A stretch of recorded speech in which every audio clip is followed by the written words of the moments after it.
The Minnesota Timberwolves just had a fantastic offseason. They pretty much fixed all of their weaknesses while only losing Kyle Anderson and managed to bring in one of the greatest NBA players of all time in Joe Ingles in the process. They have Rob Dillingham and Terrence Shannon Jr. both from the draft, and like I said, they fixed their biggest issues, which was scoring while Anthony Edwards was off the court. They had a 122 offensive rating last year with Anthony Edwards. It was a 106 while Ant was on the bench. Also, both of these guys are walking paint touches, and the T-Wolves really struggled to get to the rim last year when Ant was off the court. Both of them are elite slashers, and they pretty much gave up a bag of potato chips to bring in Dillingham with the 8th overall pick. I mean, look at how different things can be in 7 years. They had one player in their starting lineup that's still in the starting lineup now. So either this is going to be a home run or it's going to be a horrific trade for the T-Wolves. But I think it's going to be a home run because Dillingham averaged 15, 4, and 3 last year while shooting 48% from the field and 44% from 3. And while I'll never forgive him for decommitting from NC State, he's still a really, really good young player. 23 minutes a game, great passer. As you can see here, just a natural point guard. Kentucky literally had 2 top 8 picks coming off the bench. He averaged 6.6 assists per 40 minutes, and like I said, because he only played 23 minutes a game, you got to look at the adjusted stats sometimes because it just doesn't do him justice, the unadjusted stats. His shooting was also very good. I mean, 44% from 3 as a college freshman is just remarkable, nothing less. Catch and shoot, off the dribble, he can really do anything. He's got a little bit of a funky shot. He kind of has his head turned sideways when he shoots it, but it doesn't matter. Lightning quick release, he can do it off the dribble, he can do it off the catch, he can do really whatever you want. Here he is, nice little hang pull right there, elite off the dribble. Now here's the step back with a hand in his face, and it's still going down. But like we said, the best part of his game is getting to the rim. Yes, he's a great shooter. That's a really tough mid-range. Sometimes he takes freshman shots, which can be a little bit concerning, but his ability to knock down the 3 ball gives him even more value off the ball, and then his value on the ball is just his slashing ability, whereas it's pretty much impossible to keep him in front of you, and when you do, he will throw up some crap like that and it'll go in. Lightning quick first step, he can finish with either hand, so tough, so fluid with both hands. I mean, here he is with the left, nice little hook off the backboard, and then here he is getting to his right hand with an impossible finish off the top right corner of the glass, and it goes down. Rob Dillingham is going to be a monster behind Mike Conley and company in Minnesota. And then you have Terrence Shannon Jr., falsely accused of the rape allegations, and now he is in Minnesota and he is going to be a terror. He lit up the summer league. He averaged 23 points a game in college on 48% shooting from the field, 37% from 3 on 7 attempts, and given some of the attempts that he took, that's not even a bad percentage for the difficulty of shots that he was taking. I mean, he's taking step back threes. That lefty jumper looks so pure right there. Really, really tough to stop, and that is a deep one. That is an NBA 3 right there with no issue that just goes down. This is off the catch, off the move, really, just fading away. He's got great catch and shoot upside off the ball. Step back here, knocking it down. Just really does everything with the ball that you can ask him to. I think he's the best athlete in the draft as well. Just watch this play right here. He is behind half court when this ball is kicked up, and he still recovers to make the block. He almost dunks it for the Iowa player himself, but that, in the time it took that man to take one dribble and go for a layup, he got from half court to the rim. Crazy work. But he's an absolute pure scorer right here.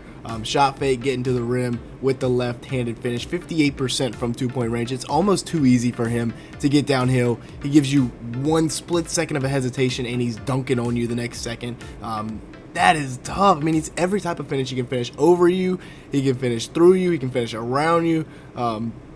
Really, really tough to stop, especially when he gets going downhill off the ball screen. That's a nice little inside scoop with the left hand. Such a polished scorer, and I think he's going to be an instant impact player for Minnesota from day one. I really don't think that he's going to have any issues scoring. He's also got his defensive upside. Sometimes he forgets to play defense because he was a star player at Illinois doing so much on offense, but he's got incredible measurables. His defense leads to offense, and he is just so athletic. He can be an elite defender, can help make up for the loss of Kyle Anderson, but on offense, he's 10 times better, so he should probably be better from day one, even though he's not quite as big. But transition nightmare. I mean, just look how quick this dude is. Look how fast he is getting downhill, getting to the rim. If you cannot tell, I'm a huge Terrence Shannon Jr. fan, and I think he's going to make an immediate impact for the Wolves next year.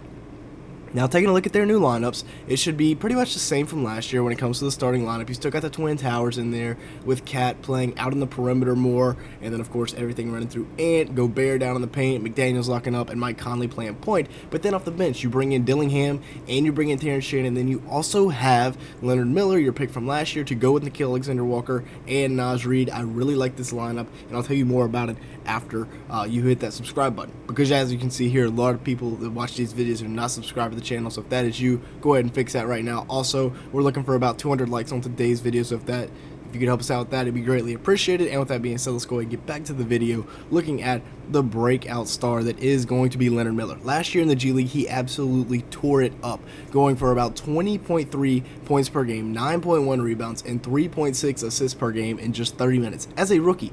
So obviously this man should be getting some NBA burn. As you can see, he did against the Thunder there, but in the G League, I mean, he even shot 38% from 3 on 5.6 attempts. That is very, very promising as a potential 3-and-D wing. The lefty jumper, another lefty jumper that is pretty smooth here. I'm not gonna lie, doing that kind of celebration down 25 is interesting, but hey, you do you. He was getting buckets against the Thunder right there, and then great defense here against the Blazers. Great help side, even though that was called a foul. I think it was reviewed and overturned, but I think the Wolves will be running it back with Ant. You know, you bring in the two rookies and Leonard Miller now to this lineup, but hooping with Team USA should help out Ant immensely.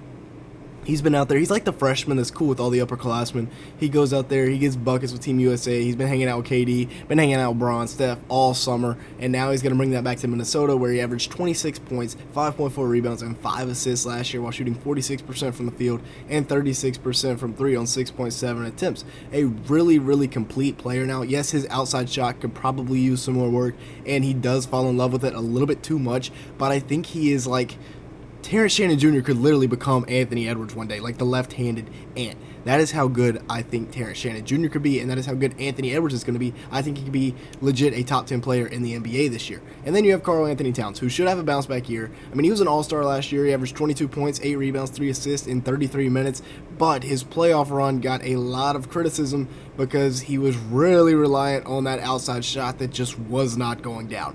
Yes, he was almost 50, 40, 90, 42% from 3 on 5.3 attempts is really, really good. But in the playoffs, he averaged just 19 points, 6 rebounds on 45% shooting from the field and 35% from 3. Noticeable drop-offs in pretty much every single statistical category.